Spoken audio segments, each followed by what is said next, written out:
আসসালামু আলাইকুম দর্শক, এখন আমি আছি আমাদের আম বাগানে। তো আম তো সব গাছ থেকে পেড়ে ফেলা হয়েছে দর্শক।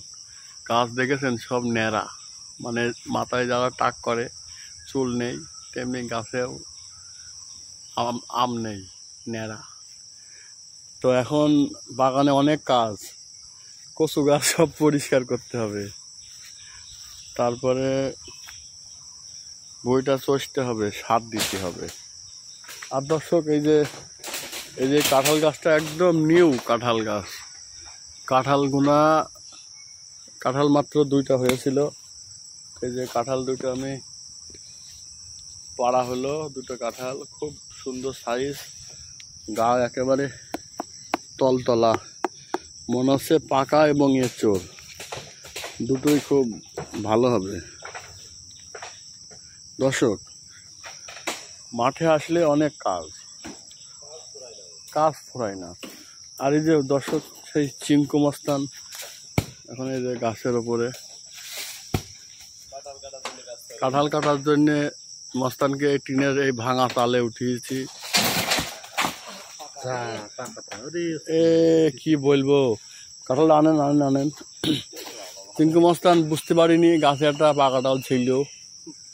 এখন কাঁঠালটা উনি বুঝতেই পারিনি যে গাছ পাকা কাঁঠাল। কি কাজ করলো, আমরা এখন খালি পেটে, তাই কি এরপর রাখেন। কাঁঠালটা বাসনাও তো মানুষ বুঝতে পারে, তাও বুঝতে পারিনি। ফাঁক করে দেখেন হালকায়, দেখেন গাছ পাকা কাঁঠাল। দর্শক, সকাল সকালে মাঠে এসে যদি এরকম গাছ পাকা কাঁঠাল কেউ পান, কেমন লাগে তাই বলেন। এই যে মিলন সাহেব আমাদের ভ্যানওয়ালা, উনি দেখেন কাঁঠাল মাঠ থেকে খেয়ে বনি করে ফেললো। এই যে খুব ব্যস্ত মানুষ, একটা ঘরে উনি কাজ করে, সেখানে অনেক চাপের মধ্যে থাকে, তারপরও আমাদের সময় দিয়েছে, আমাদের সাথে এসছে।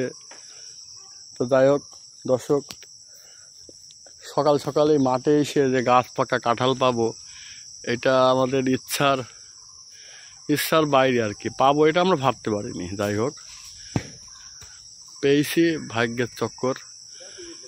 হিমেল সাহেব, এটা কি পেকেছে? এ নিচে দেখ, মোটা গোনা দে, একটা ছোট থাক, মোটা গোনা দিয়ে দে, ছোট গোনা আর একদিন।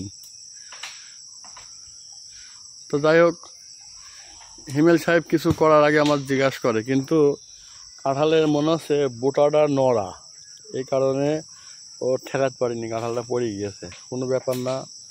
আর গাছ পাকা কাঁঠাল মাঠে এসে খাওয়ার মজা কেমন আপনারাই জানেন। কাঁঠালটার নাম হচ্ছে রসমালাই, প্রচুর রস, খেতেও খুব সুস্বাদু দর্শক। কিন্তু মদ খেলে কেমন লাগে, এই গাছ পাকা কাঁঠাল সেমন ঝেইলো মতো হয়ে গেছে, একদম ঝেইলো। দর্শক, আমি এই ভুতনাটা ধরেন একটু, ভুতনাটা একটু খুলে দেখাবো, দেখেন কি অবস্থা।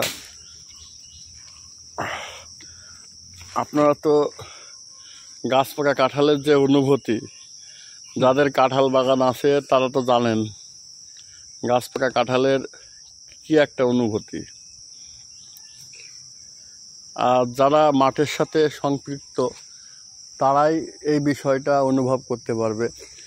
সকাল সকাল মাঠে আসলে গাছ পাকা কাঁঠাল, গাছ পাকা আম, বাগানের একটা সুন্দর পরিবেশ, সবুজ নীল নকশা সবই দেখতে পারবে। মুক্ত নিঃশ্বাস,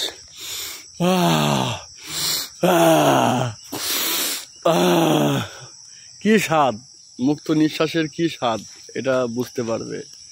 আমি তো এটা অনুভব করি। এই যে গাছ পাকা কাঁঠাল, ভাই এখান থেকে একটা ছিঁড়ে খান, আমাদের মিলন ভাই এই গাছ পাকা কাঁঠাল একটা উনি নিজের হাতে ছিঁড়ে খাচ্ছে। এখনই আমাদের মাথাটা ফাটিয়ে দিত হিমেল সাহেব, আমাদের বলিও নি যে কাঁঠালটা কাটলাম, একটু সরে যান, আরটু হলেই আমাদের মাথায় কাঁঠালটা ফেলতো। ওই দেখেন ওই বান্দর গাছের মাথায়, ওইটাও কেটে ফেল। ঠিক আছে দর্শক, সবাই ভালো থাকবেন, আসসালামু আলাইকুম।